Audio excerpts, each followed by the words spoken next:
ଜୟ ଜଗନ୍ନାଥ ସାଙ୍ଗମାନେ ସୁଦଶା ବ୍ରତର ସମସ୍ତ ଭାଇ ଭଉଣୀମାନଙ୍କୁ ମୋର ହାର୍ଦ୍ଦିକ ଶୁଭେଚ୍ଛା ଓ ଶୁଭକାମନା।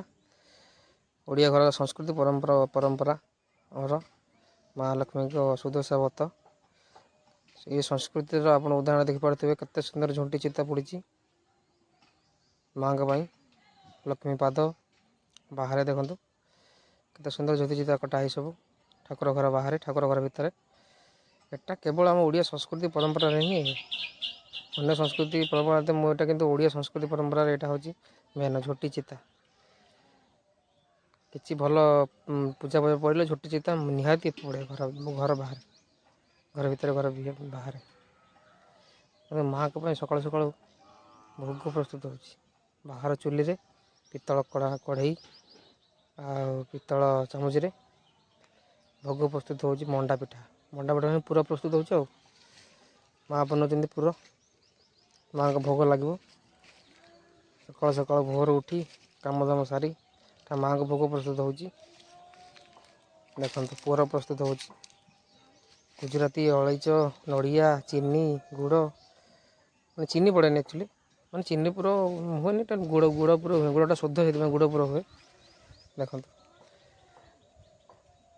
ପୁର ବନା ହେଉଛି, ମାଆ ବନାଉଛନ୍ତି ପୁର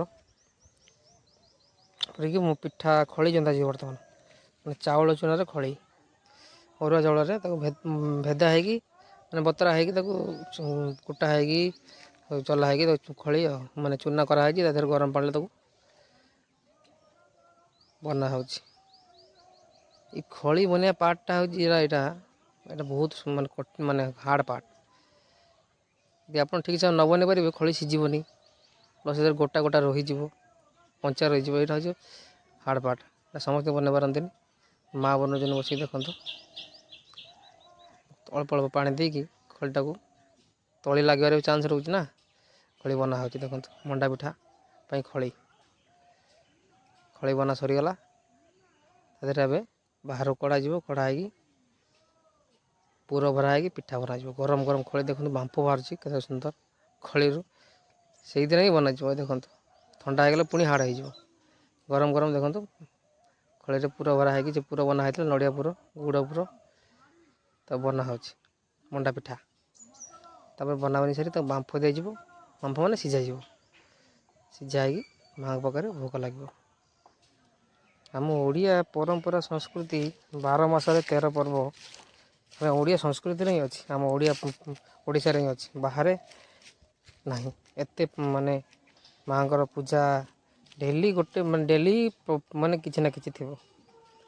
ସେଇଭଳି ନନା ଆସିବେ, ଭୋଗ ଉପରେ ଇଏ ହେଉଛି, ନନା ଆସିବେ, ନନା ପୂଜା କରିବେ, ମାଆଙ୍କୁ ଭୋଗ ଲଗାଇବେ। ଛେନା ଲାଗେ, ଆଉ କଞ୍ଚାମୃତ ଭୋଗ ଲାଗିବ, ନଡ଼ିଆ କଦଳୀ ସବୁ, ମାନେ ଯେତିକି ଫଳମୂଳ ଭୋଗ ପ୍ଲସ୍ ମଣ୍ଡା ପିଠା ସବୁ ଲାଗିବ ମାଆଙ୍କ ପାଖରେ। ଛେନା ଭୋଗ ଲାଗିବ। ଏଇଟା ମଣ୍ଡା ପିଠା ପ୍ରସ୍ତୁତ ହେଇସାରିଲା ପରେ ନନା ଆସିବ, ତାର ପୂଜା ହେବ। ଏଇଟା ହେଉଛି ଅନ୍ନପୂର୍ଣ୍ଣା ପତ୍ର। ଏଇଟା ଆମ ବାଡ଼ିରେ ହେଇଛି।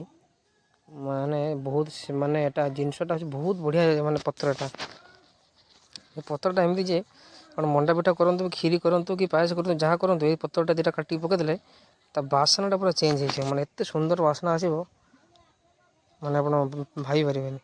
ଏଇଟା ସମସ୍ତେ ବାଡ଼ିରେ ମିଳେନି, ତ ଆମ ବାଡ଼ିରେ ଅଛି। ମାଆ ମୋର ଲଗେଇଥିଲେ, ତ କହିଲେ ଯାହା ଅନ୍ନପୂର୍ଣ୍ଣା ପତ୍ର ନେଇକି ଆସିବୁ। ମୁଁ ଯାଇ ନେଇତେ ଆସିଛି। ଆଉ ସେଣ୍ଟଟା ବହୁତ ସୁନ୍ଦର ସେଣ୍ଟ, ପିଠାରେ ପଡ଼ିକି ସିଝାଯିବ। ଆଉ ଯାଇକି ମାଆଙ୍କ ଭୋଗ ପ୍ରସ୍ତୁତ ହେଉଛି। ଆପଣଙ୍କର ଯଦି ଭିଡ଼ିଓ ଭଲ ଲାଗେ ତାହେଲେ ଲାଇକ୍, ସବସ୍କ୍ରାଇବ୍ ଆଉ କମେଣ୍ଟ କରିବେ। ଆଉ ସବସ୍କ୍ରାଇବ୍ଟା ନିଶ୍ଚୟ କରିବେ, ମୋତେ ଆହୁରି ମୋଟିଭେଟ୍ ମିଳିବ ଭିଡ଼ିଓ ବନେଇବା ପାଇଁ, ଆଉ ନୂଆ ନୂଆ ଭିଡ଼ିଓ ଆଣିବା ପାଇଁ। ଆପଣଙ୍କୁ ଯଦି କି ନୂଆ ରେସିପି ଦରକାର ତାହେଲେ କୁହନ୍ତୁ କମେଣ୍ଟରେ, ମୁଁ ନିଶ୍ଚୟ ଆଣିବି।